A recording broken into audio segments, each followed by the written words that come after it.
বাংলাদেশ থেকে স্থলবন্দর দিয়ে কাঁচা পাট আমদানি বন্ধের সিদ্ধান্ত নিয়েছে ভারত।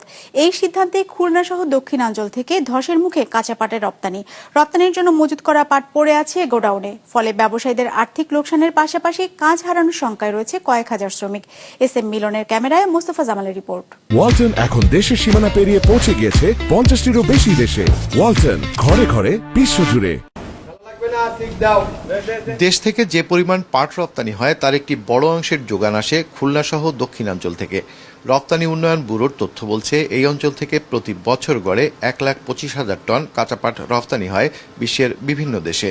এই রপ্তানির 90% স্থলবন্দর বেনাপোল ব্যবহার করে যায় ভারতের মিলগুলির জন্য। ভারতীয় অধিকাংশ মিল পশ্চিমবঙ্গে অবস্থিত হয় বেনাপোল বন্দর দিয়ে পাট রপ্তানি অর্থ ও সময় সাশ্রয়ী। কিন্তু ভারত সরকার হঠাৎ করে কাঁচা পাট সহ 9টি পণ্য স্থলবন্দর ব্যবহার করে রপ্তানিতে নিষেধাজ্ঞা দেয় গেল 27 জুন। এমন সিদ্ধান্তে স্থবিরতা দেখা দিয়েছে কাঁচা পাট রপ্তানিতে।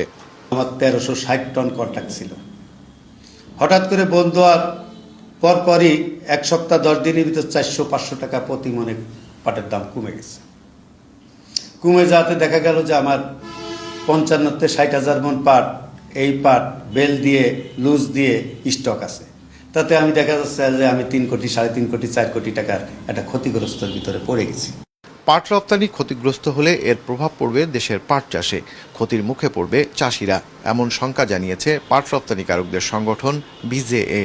অনেকের মাল পোর্টে চলে গিয়েছে, সেখান থেকে ফেরত নিয়ে আসতে হয়েছে, এবং আমাদের যে আরও যে অর্ডারগুলো আছে পরবর্তীতে ক্রমান্বয়ে যাবে, সেগুলো অর্ডার তারা ইতিমধ্যে ক্যান্সেল করেছে। আর এটার জন্য এখন নৌপথ দিয়ে যেতে গেলে যে প্রসেস করতে হবে, সেটা একটি সময় সাপেক্ষ এবং ব্যয়বহুল একটি ব্যাপার। এমন বাস্তবতায় কূটনৈতিকভাবে সমস্যা সমাধানের পাশাপাশি কাঁচা পাটের নতুন বাজার খুঁজতে কাজ করছে রপ্তানি উন্নয়ন ব্যুরো। পাশাপাশি পাট পণ্য উৎপাদন ও রপ্তানিতে ব্যবসায়ীদের বিনিয়োগে উৎসাহিত করছে সংস্থাটি। ভারতে রপ্তানি হয় প্রধানত, কিন্তু ব্যবসায়ীরা যদি ম্যানুফ্যাকচারিস্ট বিভিন্ন পণ্য রপ্তানি করে, ফিনিশ গুডস যদি বাংলাদেশেই তৈরি করতে পারে, তাহলে সেটা যদি রপ্তানি করা যায়, সেক্ষেত্রে কিন্তু রপ্তানির আমাদের আরও বেশি আয় বাড়বে, আর একই সাথে কর্মসংস্থানটাও বাড়বে।